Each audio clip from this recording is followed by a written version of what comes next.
Assalamu alaikum. Welcome back to Study Stream with Sidra Ali. I greatly appreciate your kind words and feedback. Well, I'm here to support you in your learning journey.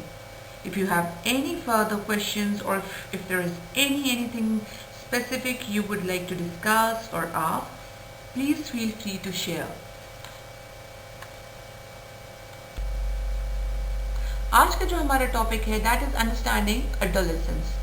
तो आज हम ये जानने की कोशिश करते हैं कि एडोलेसेंस जो है वो बेसिकली इसमें क्या क्या चेंजेस आती हैं इस टाइम पीरियड में, कौन कौन सी डेवलपमेंट होती है और इस एज की क्या क्या कैरेक्टरिस्टिक्स हैं। तो हम स्टार्ट करते हैं कि it is derived from Latin word and the Latin word is एडोलेशरी। एडोलेशरी का बेसिकली मतलब क्या है? इसका मतलब है टू प्रोसीड टूवर्ड्स मेच्योरिटी, कि जब एक बच्चा जो है वो मेच्योरिटी की तरफ प्रोसीड करे। इस पीरियड को period of storm and stress भी कहते हैं, क्योंकि एक्सट्रीम लेवल ऑफ स्ट्रेस होता है, एक तूफान होता है ज़िंदगी पे बरपा होता है एक बच्चे के। इसी के साथ साथ इस पीरियड को टर्बुलेंट टाइम भी कहा जाता है, क्योंकि कॉन्फ्लिक्ट लेवल जो है वो बहुत हाई होता है और साथ साथ में एक्सट्रीम मूड स्विंग्स बच्चा एक्सपीरियंस करता है। जी स्टेनले हॉल को फादर ऑफ एडोलेसेंस भी कहा जाता है और इस पीरियड को पीरियड ऑफ चेंज कहा जाता है and it is a new birth period, right. अच्छा, इसके साथ साथ कुछ और नाम है जो मैं आपके साथ शेयर करना चाहूँगी, जहाँ पर इस टाइम पीरियड में हीरो वर्शिप जो है इट इज़ वेरी कॉमन। इसका मतलब ये हुआ कि इस टाइम पीरियड में एक बच्चा जो है वो बहुत ज़्यादा आइडियलाइज करता है चीज़ों को, राइट। देन ये एक ट्रांजिशनल पीरियड है। ट्रांजिशनल पीरियड हम इसको क्यों कह रहे हैं? क्योंकि एक चाइल्डहुड और अडल्टहुड, फ्रॉम चाइल्डहुड और अडल्टहुड, इसके बीच का हिस्सा है एडोलेसेंस, और that is why we call it a period of transition. Then it is also known as period of change. Period of change क्यों कहा जाता है? क्योंकि इसमें एक्सट्रीम आपके फिजिकल चेंजेस आते हैं, आप इमोशनल चेंजेस एक्सपीरियंस करते हैं, आप सोशल चेंजेस एक्सपीरियंस करते हैं, आप कॉग्निटिव चेंजेस जो है वो एक्सपीरियंस करते हैं। So that is why it is called a period of change.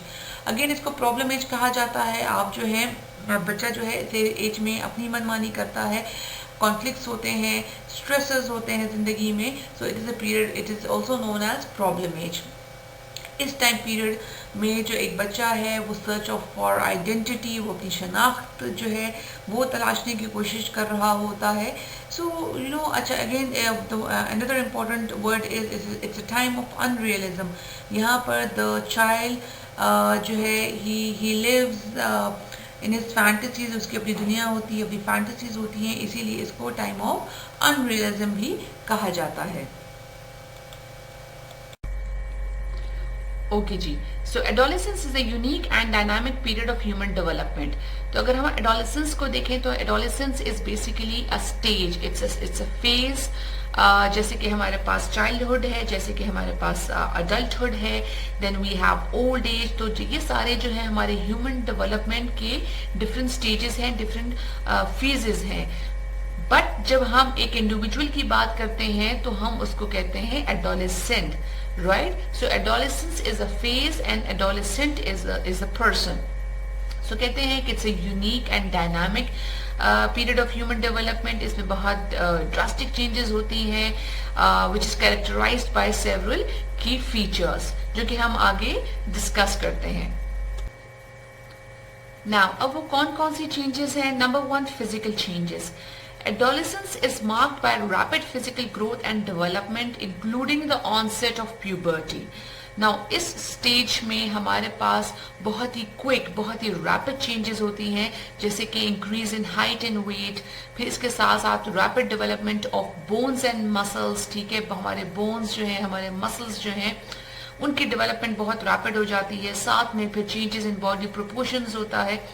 हमारे बॉडी जो डिफरेंट पार्ट्स हैं उनका प्रोपोर्शन जो है, उनका जो साइज है वो चेंज हो जाता है, ज़्यादा हो जाता है। फिर चेंज इन वॉइस, फिर आवाज़ जो है वो आपको लाइक समटाइम्स डिफरेंट, जो बहुत ऑब्वियस है कि लड़कों में इस स्टेज में, लाइक ड्यूरिंग दिस स्टेज जब आप लड़कों की आवाज़ पर ज़रा गौर करें तो वो बहुत एक ऑब्वियस चेंज आपको उनकी आवाज़ में नज़र आता है।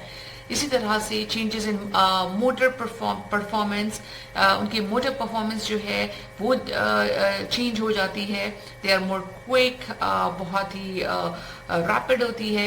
इसी तरह से increase size of genital organs and hair growth, आपके प्यूबिक हेयर जो है वो डेवलप हो जाते हैं।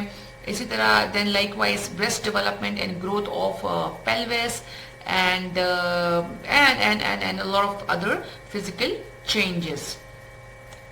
तो जब हम प्यूबर्टी की बात करते हैं तो प्यूबर्टी इज द टाइम जब बच्चा और बच्ची जो है वो सेक्सुअली जो है वो मैच्योर हो जाए। तो नॉर्मली बच्चियां जो हैं वो 10 से 14 साल में और जो लड़के हैं वो 12 से 16 साल में जो है वो प्यूबर्टी अटेन करते हैं। नाउ इसमें जो है डिफरेंटली जो फिजिकल चेंजेस हैं वो दोनों बच्चा और बच्ची में डिफरेंटली होते हैं। And the first, in girls, the first sign of puberty is usually breast development, right? Cognitive development. Now adolescents experience significant cognitive changes. अब यहाँ पर cognitive changes जो है बहुत नुमाया जो cognitive changes हैं वो एक adolescent जो है वो experience करता है, and the development of more advanced thinking abilities. अब उसकी जो thinking abilities है वो ज्यादा advanced है। क्यों? Because now he is more intelligent. Now उसकी vocabulary जो है वो बहुत vast है as compared to childhood. इसी के साथ साथ उसका जो span of attention है वो भी इंक्रीज हो जाता है। Then likewise development of memory और अंडरस्टैंडिंग, उसकी अंडरस्टैंडिंग जो है वो और ज्यादा एक्यूरेट होती है, वो ज्यादा एग्जैक्ट होती है। डेवलपमेंट ऑफ एब्स्ट्रैक्ट थिंग्स को हाइपोथेटिकल कहते हैं ना कि आइडियाज कहते हैं, तो वो यहाँ पर उसकी डेवलपमेंट होती है। इसी तरह से डेवलपमेंट ऑफ जनरलाइजेशन, बच्चा जो है वो जनरलाइजेशन करने लगता है। साथ के साथ ही आपकी एबिलिटी टू मेक डिसीजंस जो है वो आप इस स्टेज में you experience that.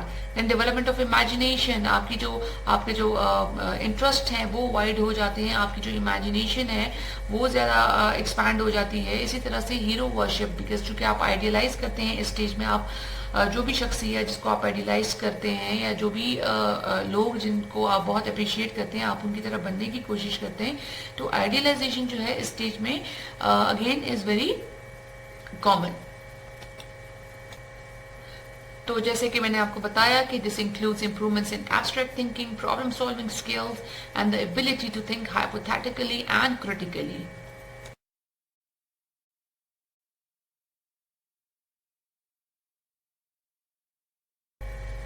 So they may struggle with managing intense emotions and developing emotional regulation skills.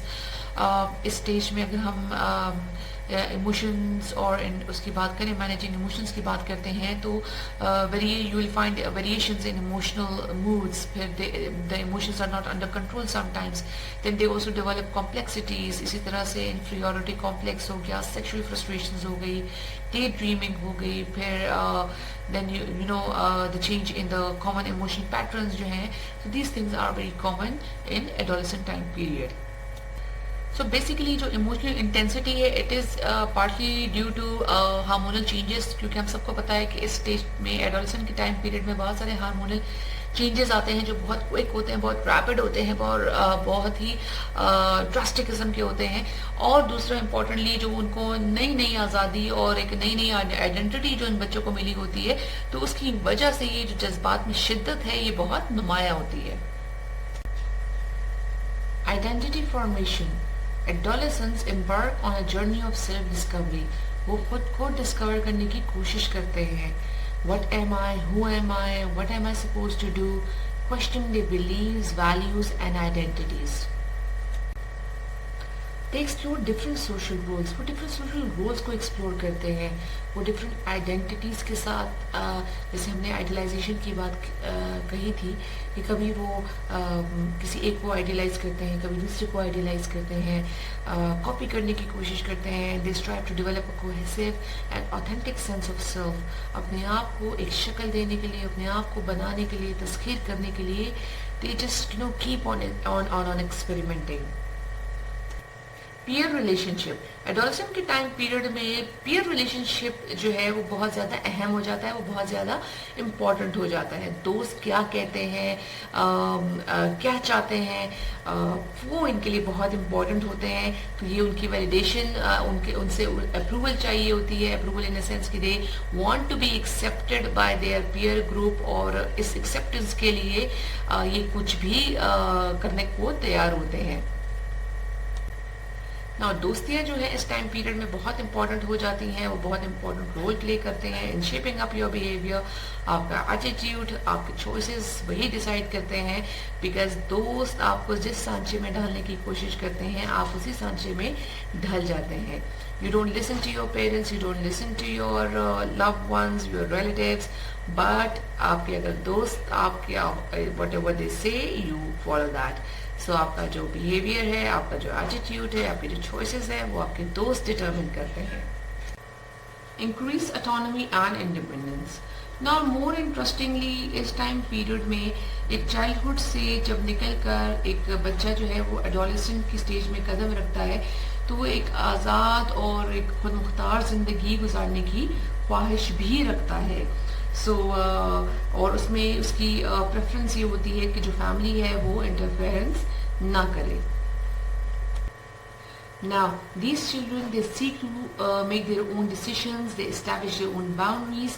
ये ना किसी की सुनते हैं, ये अपने फैसले खुद करते हैं, and they assert their own individuality. तो जैसे कि हमने प्रीवियस भी डिस्कस किया, प्रीवियस स्लाइड्स में आपने देखा कि ऑटोनॉमी की ख्वाहिश रखते हैं, इंडिपेंडेंस ज़िंदगी गुजारना चाहते हैं, डिसीजंस जो है ये बच्चे खुद लेना चाहते हैं, प्रेफरेंस इनकी यही रहती है। तो डेफिनेटली पेरेंट्स के दरमियान, इसी तरह से अथॉरिटी फिगर्स के दरमियान में कॉन्फ्लिक्ट्स अराइज होते हैं, जो कि बहुत सारे और मसले मसाइल जो है बाद में पैदा करते हैं।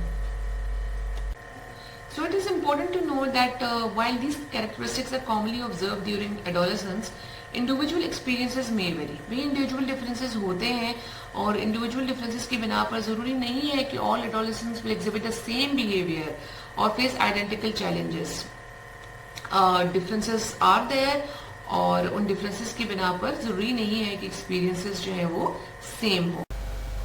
आज के लेक्चर में हमने एडोलेसेंट के टॉपिक को कवर किया। I look forward to seeing you in our next class. Remember to leave your comments and subscribe for further updates. Till then, अपना बहुत सारा ख्याल रखिए, stay happy, stay safe, and remember us in your prayers. Thank you. Allah Hafiz.